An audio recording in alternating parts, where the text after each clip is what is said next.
지난주에 이어서 염려하지 말라 라는 이 염려의 문제에서 우리가 하나님의 말씀을 통해 여러분 삶 속에 항상 안개와 같이 불안과 두려움을 조장하는 것이 바로 이 염려입니다.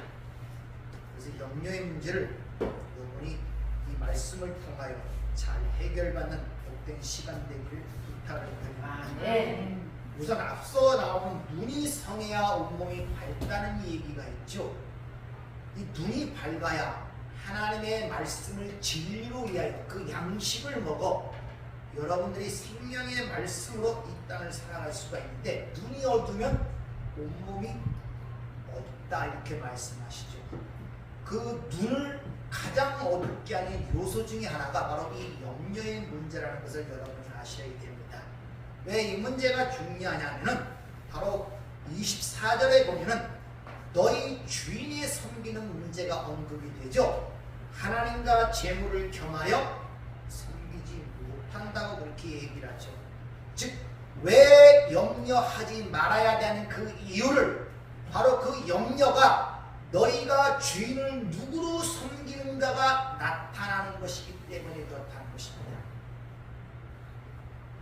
그리고 그 염려로 인하여 너희가 눈이 어둡게 됨으로 말미암아 너희 삶 속에 섭리하시는 그 하나님을 보지 못하게 하여 당연히 세상으로부터 지배를 받을 수밖에 없다는 것을 우리에게 가르쳐주기 때문에 그렇다는 것입니다.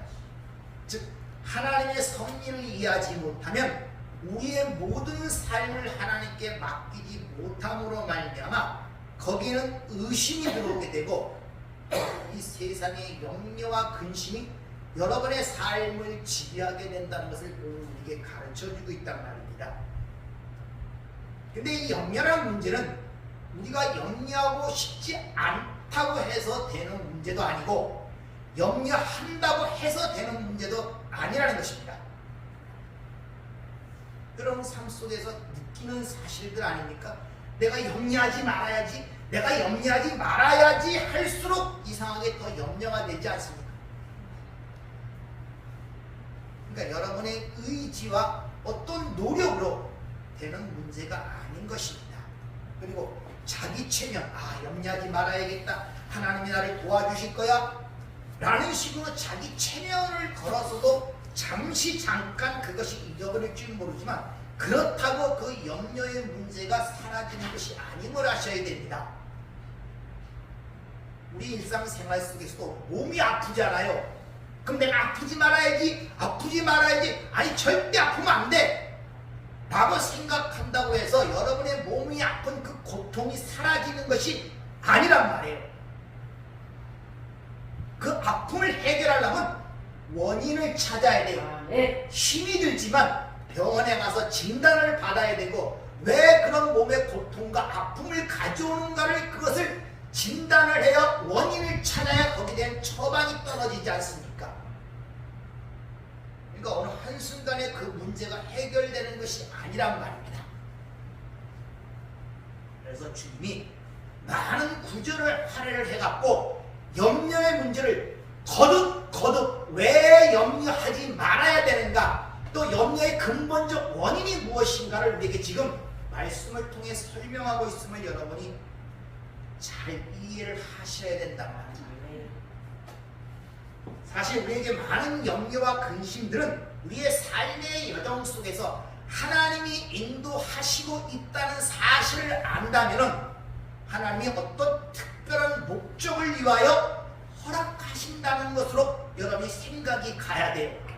하나님이 어떤 목적을 위하여 우리 삶 속에 그 염려와 근심을 허락을 하신다는 거예요. 하나님이 근심과 염려를 준다는 것이 아니라 그렇게 하도록 하나님이 내버려 두신다는 것입니다. 어떤 목적을 위하여. 그것을 오늘 26절에 이렇게 얘기합니다. 너희가 이것들보다 귀하지 아니하냐? 즉 너희는 어떤 피조물보다 귀하기 때문에 염려를 허락하신다. 이 역사를 잘 이해를 하셔야 돼요. 아니, 하나님이 우리를 귀하게 여시고 사랑하시면은 염려 같은 게 없게 만들어 주는 것이 나를 귀하게 여기고 사랑하는 것이라고 생각하는 게 우리의 보편적 사고방식 아닙니까? 그렇잖아요. 그런데 너희가 어떤 피조물보다 귀하기 때문에 내가 그런 것들을 너에게 허락하신다는 것입니다. 이 역설을 여러분이 잘 이해를 하셔야 된다. 그러면서 공중의 새를 보라, 들의 백합화를 잘 보고 생각해 보라고 예를 드시죠. 공중의 새, 들의 백합화, 그런 것들을 잘 보고 한번 생각을 해봐. 무슨 말입니까? 그 안에서 하나님의 지혜와 자비로우심과 은혜로우심을 그 하시는 섭리를 한번 보란 말이에요. 그래서 눈이 성해야 된단 말입니다. 그래서 공중의 새를 봐, 들의 백합화를 봐. 그런 것은 수고도 않고 길쌈도 아닌데 하나님이 창고에 모아들이도 않은데 기르시지 않느냐, 이렇게 우리에게 반문을 하잖아요. 근데 우리의 생각이 거기에 미치지 못하죠. 그걸 보지 못하죠. 그 안에 하나님의 섭리를 보지 못하죠.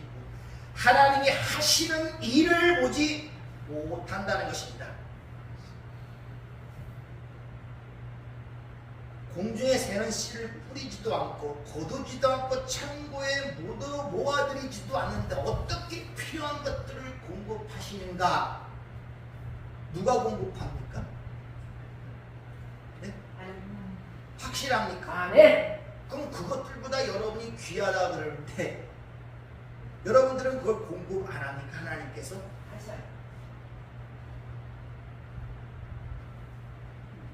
이렇게 생각의 감으로 말미암아 염려라는 그 근저, 그 밑바닥에 깔려있는 가장 중요한 그 요소, 왜 염려하는 그 요소가 뭔가를 여러분이 끄집어내야 된단 말입니다.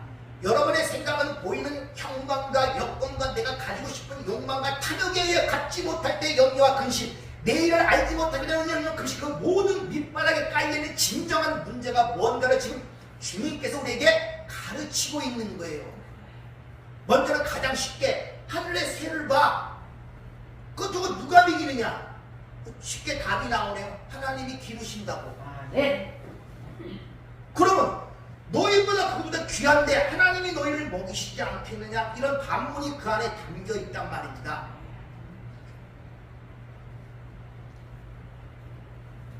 자, 욥기서 38장 41절을 보면 까마귀 새끼가 하나님을 향하여 부르짖음에 먹을 것이 없어서 허우적거릴 때 그것을 위하여 먹이를 마련하는 이가 누구냐, 이렇게 묻습니다.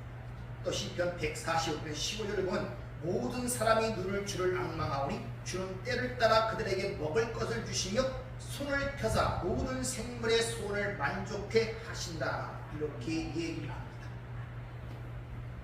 그러니까 우주 하나님이 만드신 모든 만물은 다 하나님이 먹이시는 것인데 유독 그 중에 그 피조물 중에 인간만이 만족치 못하고 항상 염려와 근심 가운데 살아간다는 것을 지금 우리에게 가르쳐주고 있습니다. 왜? 그들이 지배하는 것은 하나님이 아니라 그들이 갖고 있는 탐욕, 욕심 때문에 그러한 것임을 보여주는 거예요. 다 만족하며 살아가는데 유독 인간만이 염려와 불안과 두려움 속에서 살아가고 있는 그 요인이 뭐냐? 탐욕이라는 것입니다. 그러니까 항상 그 마음속에는 그 탐욕으로 인하여 염려와 근심으로 채워질 수밖에 없다는 것을 우리에게 지금 가르쳐주고 있단 말입니다. 여러분이 아시다시피 창세기 1장에 모든 피조물의 최절정, 최정상에 서 있는 피조물이 인간입니다. 그래서 그 인간의 특성을 성경은 강조하는데 우리의 형상을 따라 우리의 모양대로 하나님의 형상을 따라 지으셨다고 몇 번을 거듭하여 언급할 뿐만 아니라 특별히 그 인간에게는 하나님으로부터 생기가 그에게 주어졌다는 그런 내용으로 인간의 특별성, 즉 사람의 특수성을 성경은 강조해 보여주고 있단 말입니다. 그렇게 하나님의 형상을 따라 지음받은 인간만이 유일하게 염려와 근심과 불안 속에 살아가고 있음을 우리에게 보여주고 있죠. 왜? 하나님의 형상을 따라 지음받은 사람만이 하나님의 은혜로우심과 자비로우심의 의문을 제기하고 의심을 하고 있다는 것을 우리에게 보여주고 있는 거예요. 그것은 쉬운 말로 창세기 3장의 사건 불신앙, 곧 죄라는 것을 우리에게 지적을 해주고 있는 거예요. 의심은, 근심과 염려는 그저 그 근본으로 어디 가냐? 하나님을 불신앙하는 데 문제가 있다는 것입니다. 그래서 뒤에 보면 믿음이 적은 자들아 이런 말이 나오는 것을 우리가 볼 수 있단 말이에요. 자, 그러면서 너희들의 근심이, 너희들의 염려가 얼마나 불필요한가를 이렇게 질문하죠. 27절에 너희 중에 누가 염려함으로 키를 한 자라도 더 갈 수 있느냐. 이 키라는 단어가 헬리키아라는 건데 단순한 키가 아니라 키, 수명, 나이, 이 모든 의미를 포함하고 있는 단어란 말입니다. 그러니까 우리의 키라는 것, 우리의 나이라는 것, 우리의 수명이라는 것은 인간의 재주와 능력과 계획에 의하여 결정되는 것이 아니라는 것입니다. 여러분, 키가 크고 싶다고 키가 커집니까? 내가 일찍 죽고 싶다고 일찍 죽어집니까? 아니란 말이에요. 그 모든 것은 하나님의 계획 속에서, 하나님의 정해놓은 한계 속에서 이루어지는 일, 너희가 알지 못하느냐 이렇게 물으십니다.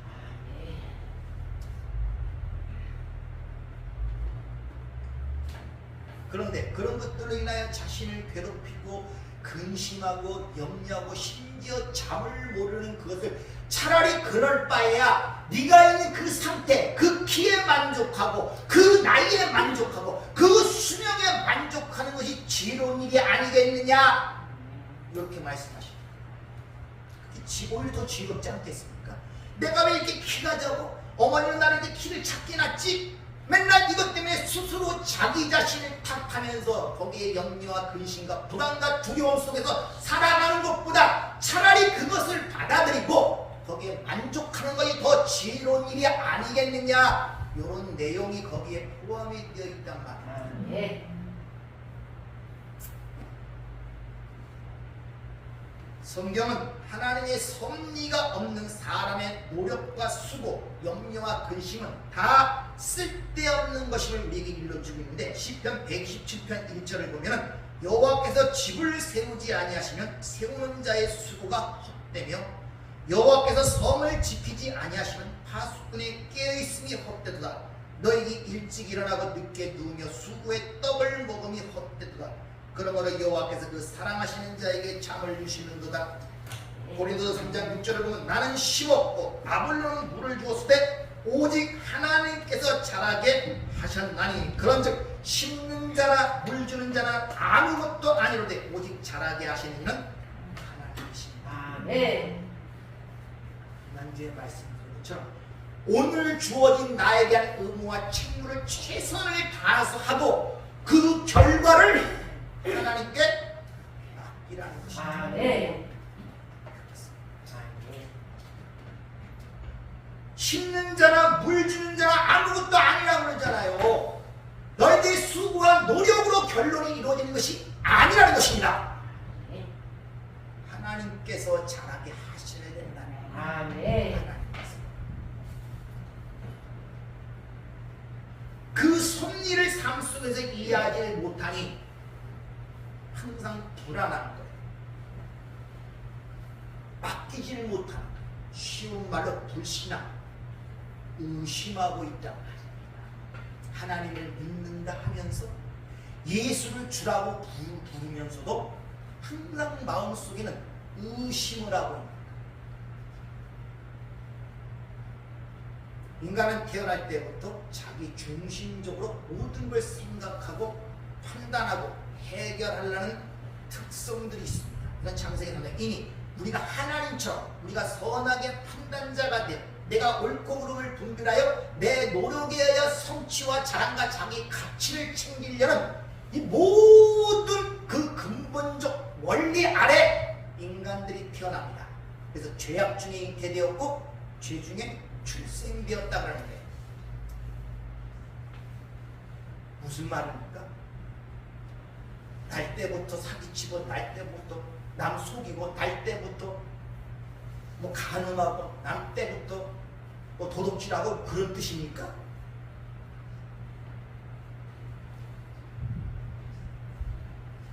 이게 말씀이 무슨 말인지 모르는 거예요. 죄가 뭐라 했습니까? 날 때부터 곁길로 가게 되어 있는 게 저와 여러분이란 말이에요. 태생적으로. 다른 말로 태어날 때부터 인간은 자기 중심으로 살아가게 되어 있다는 것을 가르쳐 주는 거예요. 그것을 인식하란 말이에요. 그것을 나는 모든 판단과 생각과 결정과 모든 해답을 어떻게 찾느냐? 내 중심으로 찾는단 말이에요. 내 중심, 내 생각, 내 판단. 그게 죄 중에서 잉태되었고 죄악 중에 출생되었다는 그 말의 본질적 의미고, 그 실태를 영적으로 죄와 허물로 죽은 자다 이렇게 얘기를 하는 것이 헛되다 이렇게 표현하고 있단 말입니다.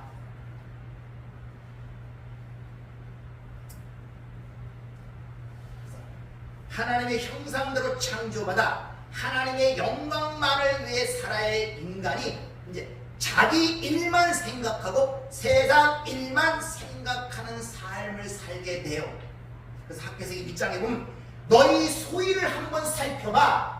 너희가 맨날 너희 일만 생각하니까 하늘에서 내리는 이슬이 끊겼고 땅에서 나는 곡식이 끊겼다는 것입니다. 진정한 양식을 먹지 못하고 항상 뭘 먹습니까? 썩을 양식만 먹고 헛배만 부르는 거예요. 헛배만. 그러니까 뭘 먹어도 만족지 못하단 말이에요. 마음에 쉼이 없고 평안이 없어요. 자유가 없습니다. 뭘 가져도 뭘 먹어도 뭘 소유해도 항상 마음에는 뭐가 갈급함이 있고 불안과 두려움이 엄습한단 말입니다.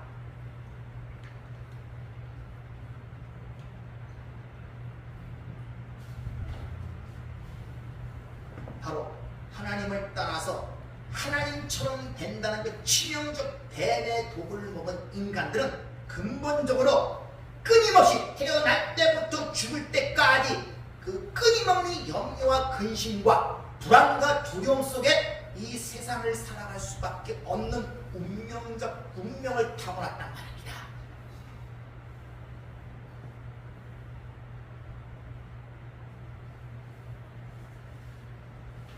지금 단순히 여러분이 이 땅에 살아가면서 뭐가 없고 가지고 싶은 거 못 가지고 이런 것에 의하여 나타나는 그런 염려 정도로 얘기하는 것이 아니라 우리의 태생적인 본성을 지금 우리에게 일러주고 있단 말입니다. 이것을 깨달아야 예수를 붙잡아요. 네.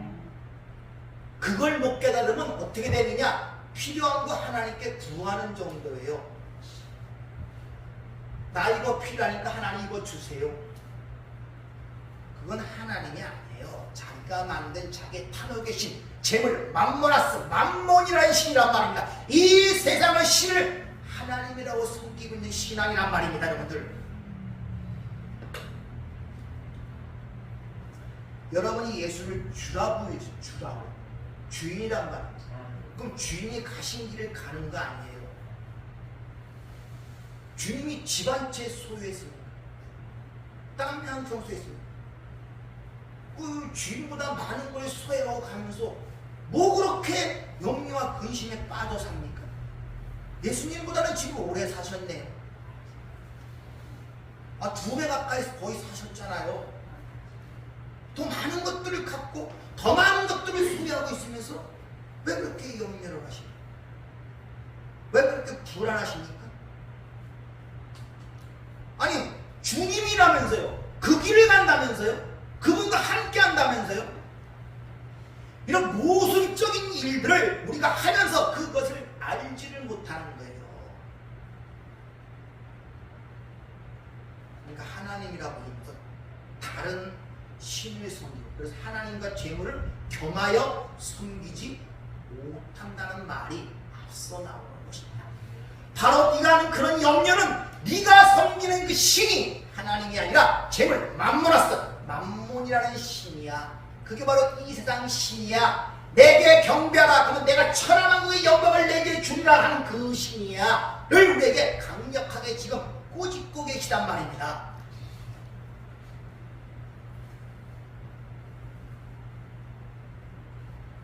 성경은 모든 축복이 하나님께로부터 온다고 우리에게 이야기를 합니다. 야고보서 1장 17절 온갖 좋은 은사와 온전한 선물이 다 위로부터 빛들의 아버지로부터 내리오나니 그는 변함도 없으시고 회전하는 그림자도 없으십니다. 사무엘상 2장 7절에 보면 여호와께서는 가난하게도 하시고 부하게도 하시고 낮추기도 하시고 높이기도 하시는도다. 성경은 분명히 이같이 하나님께서 모든 일을 하신다고 우리에게 선언을 하고 있습니다. 여러분 다니엘서 4장에 보면 느부갓네살이 꿈을 꾸죠. 그 꿈에 대한 해석을 다니엘이 이렇게 해줍니다. 다니엘서 4장 17절 지극히 높으신 이가 사람의 나라를 다스리시며 자기의 뜻대로 그것을 누구에게 주시며 지극히 천한 자를 그에 세우시는 줄을 사람들을 알게 하려 함이라 하였느니라. 이렇게 다니엘이 해석을 해줬더니 느부갓네살이 그게 무슨 말인지 깨닫지 못하고 야, 이 큰 바벨론 120도를 봐라. 이게 나의 능력과 제대로 세운 것이었다 하는 순간에 미친 사람처럼 돼서 소처럼 풀을 먹는 그런 사건이 다니엘 4장에 기록되어 있잖아요.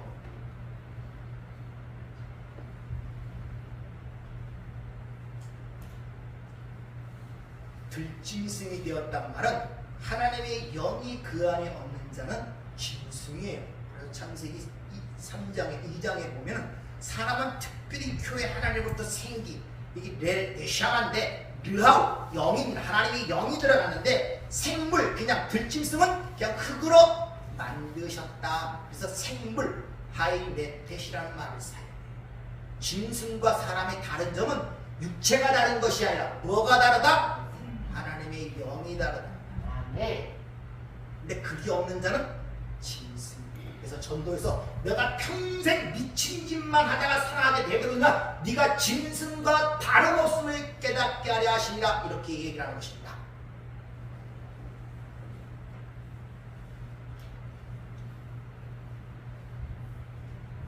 따라서 우리가 이 세상을 살면서 이 세상 나라의 주인이고 누가 다스리는가를 이 역사 속에서 하나님께서 특히 당신의 백성들을 깨닫게 할 필요가 있단 말입니다.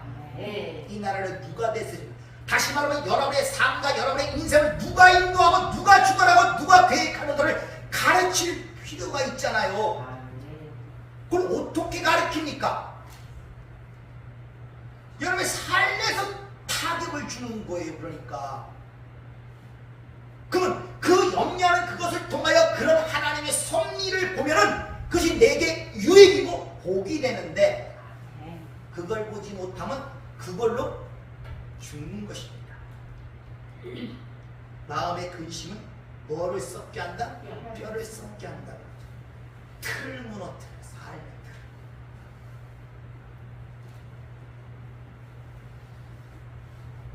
따라서 성도는 자기의 삶 속에서 섭리를 깨닫고 그 결과를 하나님께 맡겨야 한다. 하나님을 절대적으로 신뢰하면서 하나님이 나에게 그 결과를 적게 주시든지 많이 주시든지 짧게 살든지 깊게 살든지 그걸로 만족하고 살아야 함을 우리에게 가르쳐주고 있는 것입니다. 그 포도원 품꾼의 비유가 마태복음 20장에 나오죠. 그걸 모르면은 아침부터 가서 12시간 일하는 사람이나 다 끝날 때 들어가서 1시간 일하는 사람이나 한 달날줄을 줄 때 원망이 되는 거예요.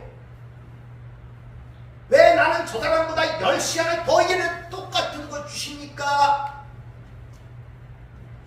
네가 나를 악하게 보느냐?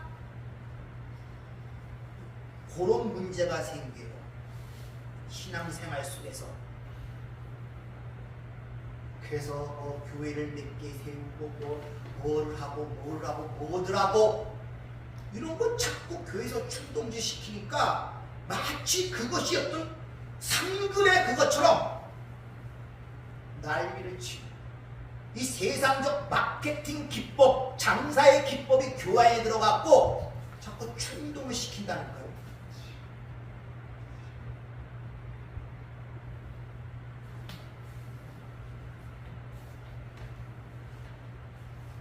그래서 성도의 신앙생활 속에서 이 가르침과 훈련이라는 법이 매우 중요한 것입니다. 가르침을 받지 않고 훈련을 받지 않으면 절대 장성할 수가 없다는 것을 여러분이 아셔야 됩니다. 지금 반복하여 24절부터 염려하지 말라, 염려하지 말고 또 예를 들어 염려하지 말라, 염려하지 말라, 무엇을 먹으라 계속 반복하여 우리에게 그 말씀을 하시는 의도를 우리가 잘 이해해야 되는데, 그만큼 우리는 하나님의 말씀에 대하여 어둡고 영적으로 어둡고 무지하고 깨닫기가 얼마나 더든지 모른다는 것을 아셔야 된단 말입니다. 듣고 또 듣고 또 듣고 또 들어야 돼요. 여러분들. 그래서 신명기 6장 6절에 보면 이렇게 기록합니다. 오늘 내가 내게 명하는 이 말씀을 너는 마음에 새기고 내 자녀에게 부지런히 가르치며 집에 앉았을 때나 길을 갈 때나 누웠을 때든지 일어날 때든지 이 말씀을 강론할 것이며 너는 또 그것을 내 손목에 메어 기호로 삼으며 내 미간의 표를 삼고 내 집 문설주와 바깥문에 기록할지니라. 새기고 가르치며 강론하며 삼으며 기록하며 얼마나 강조하는 줄을 몰라요. 무엇을? 내게 명하는 이 말씀을. 거기서 가르치다는 단어가 이 샤난이라는 히브리어가 쓰이는데, 이것은 어떤 칼을 연마하다, 또 갈다는 그런 의미가 있어요. 그러니까 어떤 도구나 칼을 연마하여 갈아요 그것이 잘 들도록 만든다는 게 가르친다는 거예요. 왜? 그래야 말씀이 더 깊이 들어가기 때문에. 여러분의 영혼과 여러분의 마음속에 들어가 그걸 휘집을 수 있고 그걸 끊어낼 수 있고 그걸 본질을 드러낼 수 있는 유일한 것은 하나님의 말씀밖에 없습니다. 그래서 하나님의 말씀을 히브리서 4장 11절을 잘 아시잖아요. 살아있고 운동력 있어. 그것도 양날선 어떤 곰보다 예리하여 우리 영과 혼과 관절과 골수를 찔러 쪼갠다고 이야기를 하는 이유가 바로 거기 있는 것입니다. 여러분의 영혼과 마음을 찔러 쪼개 그 안에 부패된 암적인 것들을 잘라낼 것이 이 땅에 아무것도 없어요. 그 이 시대를 하는 시대, 이 시대의 특징을 표현하면 전부 다 외모를 중시하는 특별한 세대입니다. 그래서 겉을 꾸미는데 엄청난 돈들을 허비하고 있다는 것을 여러분이 아시죠? 신체뿐만 아니라 모든 걸 다 바꾸려고 그래요. 하다못해 사람 시체도 화장을 시키고 무덤도 꾸밉니다. 하여튼 눈에 보이는 건 다 꾸며요. 왜? 외적으로 보이는, 겉으로 보이는 그것이 나의 스펙이고 자랑이고 가치이기 때문에. 그래서 세상에서 점점 돈을 보면 제일 먼저 바꾸는 게 뭔지 아십니까? 묘자리부터 바꿔요. 상석부터 바꿔요. 왜? 그것이 자기의 자랑과 가치이기 때문에. 그래서 우리 교회도 한 달에 한 번씩 생얼데이를 정해갖고 화장도 안 하고 그냥 한번 얼굴들 한번 보시면 실제가 보일 겁니다.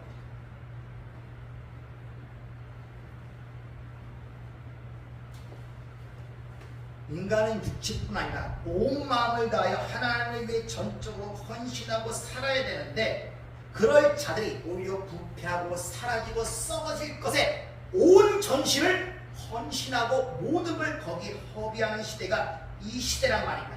그래서 계시록 18장에 보면 이 세상의 멸망을 상징하는 바벨론의 멸망이 드러나는데, 거기에 그 멸망이 묘사가 될 때 우리가 생각하는 것은 처처의 기근이 되고 전쟁이 일어나고 그래서 멸망하는 모습으로 그려지는 것이 아니라, 사람들이 얼마나 자기를 사치스럽게 하고 얼마나 자랑스럽게 영광스럽게 한 그 절정의 때 그 바벨론이 멸망하는 모습으로 그려지고 있단 말입니다. 앞으로 가면 세상이 참 편해져요. 여러분 돈만 있으면 모든 걸 바꿔갈 수 있습니다. 얼굴서부터. 오죽하면 그 자식을 봐야 부모의 진정한 얼굴 모습을 안돼요. 하도 성형수술을 해서. 여학생들은 고등학교 졸업하고 뭐 쌍꺼풀 수술은 뭐 기본이라면서요. 그래서 우리 시대같이 요새 그 시대는 그 얼굴이 진짜 얼굴로 믿으면 안 돼. 여러분이 좋아하는 그 연예인들 대중매체 나오는 몇 명이나 그 본 얼굴 같아요, 여러분. 그 얼굴이 진짜 본 얼굴이 몇 명 같아? 몇 명이나 본 얼굴 가진 것 같아요? 그걸 예쁘다고 여기십니까?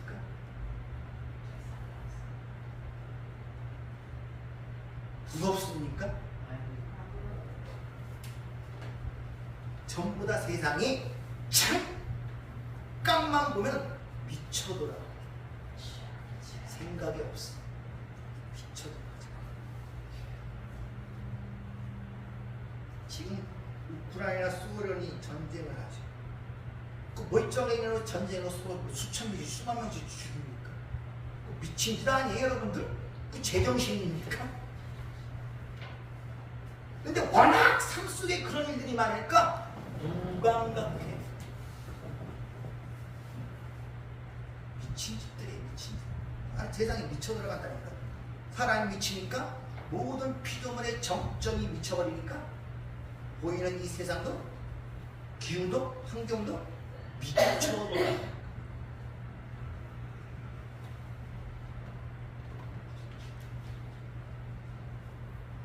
그래서 주님께서 오늘 얘기하죠.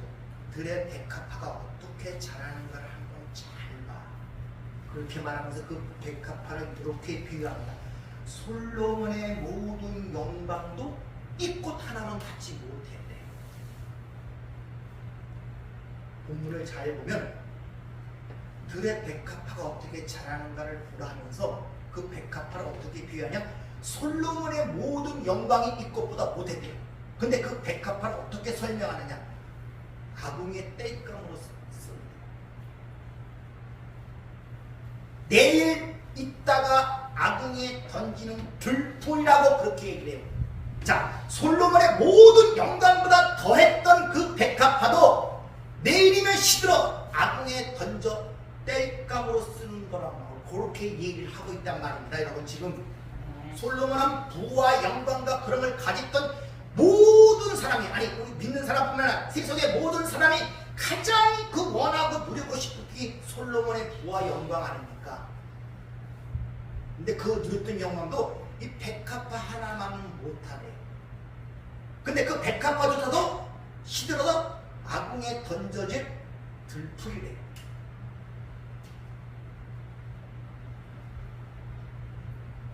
이 말을 조금 더 현실적 문제로 표현하면 야고보서 4장에 보면 삶의 균이 마치 나인 것처럼 오늘 여기 가서 장사여 이익을 남기고 내일은 저기 가서 장사를 남기고자 이익을 남기는 그들에게 이렇게 묻죠. 너희들의 생명이 무엇이냐?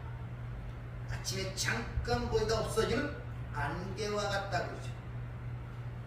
그리고 그 생명은 전적으로 하나님의 것이라는 걸 그에게 상기를 시키는 내용이 야고보 4장에 기록이 되어 있단 말입니다. 즉 우리가 이 땅에 가장 영원하고 부하고 가장 그것이 시들어지는 아궁이에 던지는 들풀과 같은 것이 된단 말입니다. 근데 왜 솔로몬의 영광이 이 백합화가 못했냐? 솔로몬이 가졌던 모든 부와 영광은 전부 다 조금 전에 말씀드린 외모로, 즉 밖에서부터 주어진 치장이었단 말입니다. 외부로 깨어지는 치장. 좀 더 쉽게 말하면 애굽의 그 위대한 카축트 왕, 엄청난 위세를 당했던 그 왕의 그 무덤이 발견됐죠. 근데 그 전체가 뭘로 쌓였습니까? 황금으로 쌓였어요. 황금으로.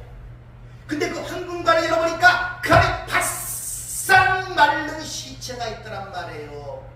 인간의 모든 부와 영광은 전부 다 외부에서 꾸미는 핫하는 것, 사라지는 것, 썩어지는 것들이란 말. 그래도 적어도 이 백합화는 외부에서 꾸미는 영광이 아니라 내부로부터 나온다는 것을 지금 이야기를 하고 있단 말입니다. 네. 인간의 모든 영화는 절대 외부로부터 치장되는 것이지 내부로부터 나오는 것이 하나도 없어요. 왜? 주님 말씀하시는 가장 악한 것이 인간의 마음이고 그 안에 나오는 도덕질, 사기, 시기, 살인, 분쟁, 다툼 이런 것만 속에서 나온다고 그러죠. 그걸 알고 있는 거야. 여러분이 갖고자 하는 건 전부 다 외부에서 오는 걸 자기 치장하고 싶어 해. 근데 그것 때문에 염려하잖아. 왜? 사람의 영광을 좋아하기 때문에. 무슨 옷을 입었네? 요 소리가 듣고 싶어서. 얼마짜리 가방을 들었네? 그 소리가 듣고 싶어서. 거기서 자신의 이 짧은 안개와 같은 인생의 조그마한 그 희망을 느끼려고 한다니까요. 부활의 영광을 갖고 영원한 생명을 가졌다고 고백하는 우리들이 이게 얼마나 초라한 우리의 모습이냐 말입니다, 여러분들. 그것 때문에 여러분 근심하고 염려하는 거 아닙니까? 솔직히들 한번 자신이 지금 하나님의 말씀을 많이 들었으니까 아는 것 같고 자신에게 질문을, 내가 무엇 때문에 염려하지? 물어보세요. 내가 무엇 때문에 근심하고 불안하고 두려워하지? 물어보세요. 그 원인이 무언가를 그냥 넘어가지 말고 진짜 무엇 때문에 내가 이 불안하고 두려워하지? 혹시 내일 죽으면 뭐 어떻게 되지? 내일 죽으면 천국 가면 되지. 왜 두렵냐? 안 믿었어. 의심했어. 질문을 해보시라니까 자기 자신에게. 도대체 내 안에 이 불안과 두려움과 근심과 염려의 근본적 원인을, 진짜 내가 지금 밥을 못 먹어서 근심하고 있는 건가? 옷을 지금 입지 못해서 근심하고 있는 건가? 잘 곳이 없어 근심하고 있는 건가? 물어보시라니까. 뭐 때문에 그럴까? 그래야 그 원인을 찾을 거 아니에요. 그럴 때 여러분 마음속에 하나님의 말씀이 탁탁 튀어나오면서 그것을 단칼에 잘라버리면 여러분 성령이 함께 하시고. 아멘.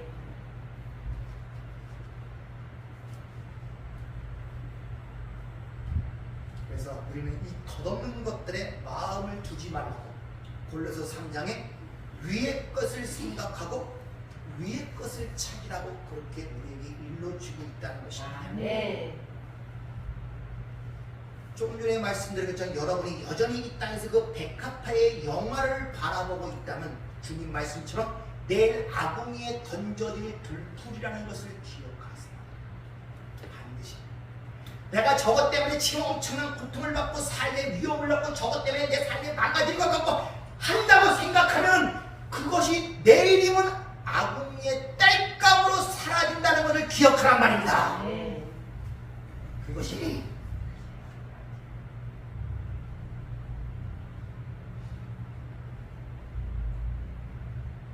이 마음이 하나님께서 그래서 인간의 그런 특성을 알기 때문에 이 마음, 로마서 1장, 1장에 보면은 이 하나님께서 이 모든 만물 가운데 하나님의 신성과 하나님의 영광을 담아 두셨다고 해요. 지금 이 우주 만물이 그걸 보여주고 있단 말입니다. 근데 눈이 어두워서 그걸 못 보네.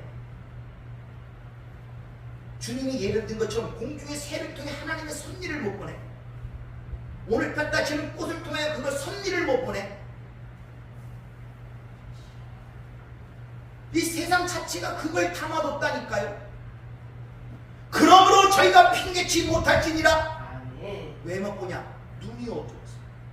그러니 그 안에 빛이 어두우면 네가 얼마나 어두운 인생을 살겠느냐.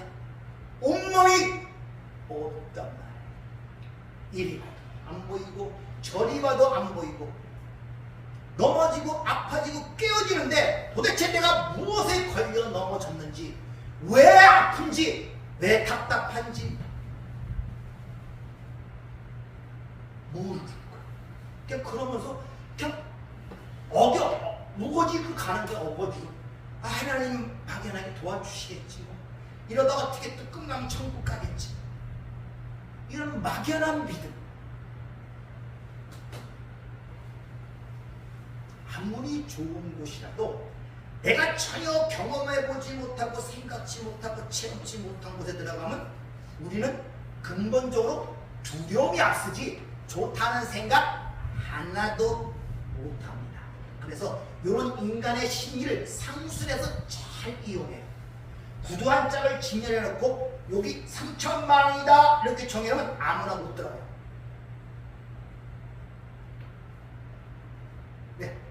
거기라면 3천만 원에 살 수 있는 자기의 그게 돼야 되거든요. 그러니까 미리 나는 저기 못 들어가는 자로 이렇게 돼.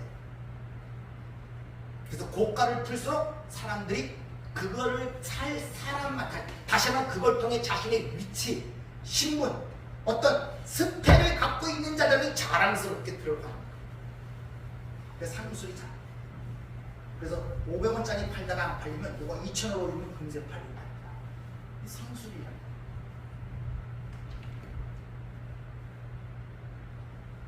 그래서 호스트인가? TV에서 하는 그것도 뭐 5만원에 대여섯 개씩 그거 많이 팔릴 것 같죠? 별로 안 팔려요. 특별한 프리미엄을 해갖고 그게 수천 아니 수백만원 수십만원 딱 하나 그건 또 기가 막히게 팔립니다. 거기서 자신의 삶이었던 위로를 느끼는 특별한 사람이 그 알팍한 그걸 갖고 살아간다니까요. 그러니까 얼마나 힘들어요. 오늘 이걸 가졌으면 그것 때문에 내가 좀 위로를 받고 행복을 느끼고 남보다 낫다는 자기 나름의 어떤 걸 갖고 있는데 내일은 그게 또 변하네. 나보다 더 큰 걸 가진 게 보이네. 또 염려와 불안과 두려움이 그 삶을 언습하는 그 생활을 계속 반복하고 있단 말이에요.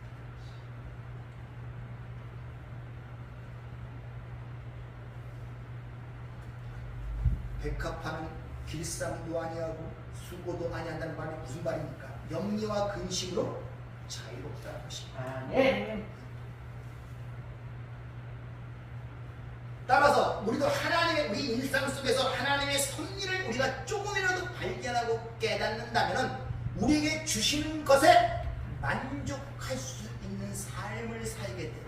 네. 그래서 야고보 했죠. 너희가 올 때 무엇을 갖고 나왔느냐? 벌고 먹고 나왔지 않느냐? 그럼 돌아갈 때도 벌고 먹고 간다 그래요. 근데 인간들은 그런 게 용납이 안 돼요. 그래서 제가 장례식에 많이 가고 그럴 때 어떻게 하면 좋은 옷을 입혀서 보내드린가? 그 죽은 자에게 수백만 원짜리 수의를 입혀서 무슨 소용이 있습니까?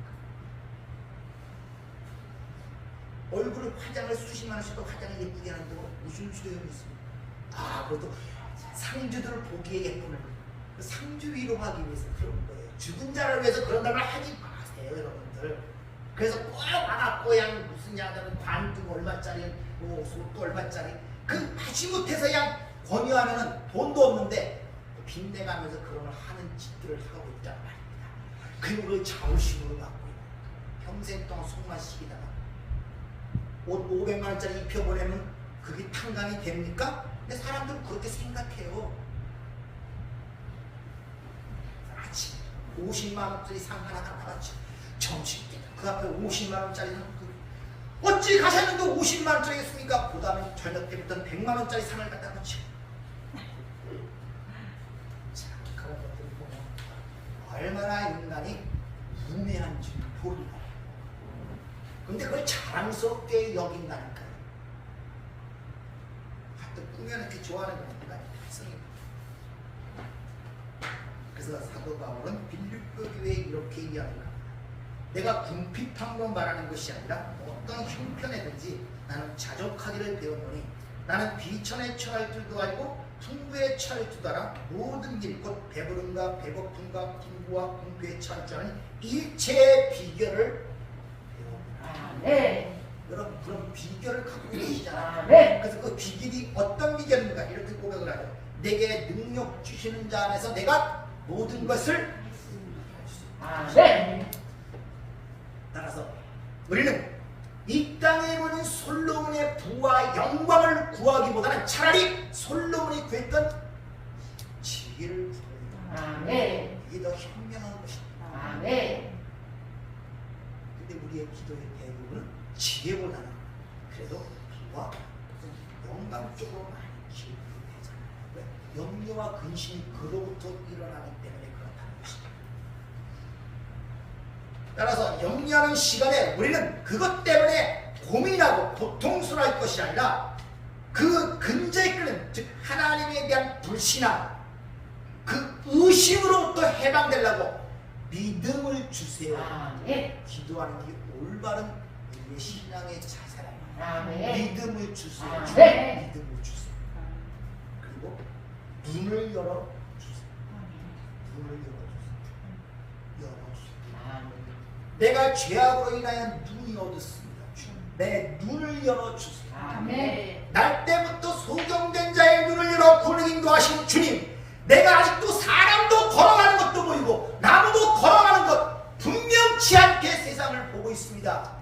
나를 불쌍히 여기시고 다시 한번 안수하여 만물을 밝히 보게 하여 주시옵소서. 아멘. 이런 기도가 필요하단 말입니다. 아멘. 왜 염려하지 말아야 됩니까? 이 문제에 대해서 오후에 좀 더 살펴보도록 하겠습니다. 은혜롭고 자비로우신 아버지 하나님, 우리가 날 때부터 소경된 자였고 이런 우리의 눈을 열어주시기 위해서 지금 오셨다고 말씀하셨습니다. 우리가 실로암에 가서 그 눈을 뜬 그 사건을 통하여 이제 우리의 눈이 열렸습니다. 우리가 지금 무엇을 보고 있습니까? 우리가 여전히 보는 것들은 여전히 우리가 예수를 알지 못하고 소경으로 살 때 보던 것과 똑같이 보고 있다면 주님, 우리의 눈이 열린 것이 아닙니다. 주님 불쌍히 여기시고 눈을 열어 보게 하여 주시옵소서. 예수님 이름으로 기도하옵나이다. 아멘.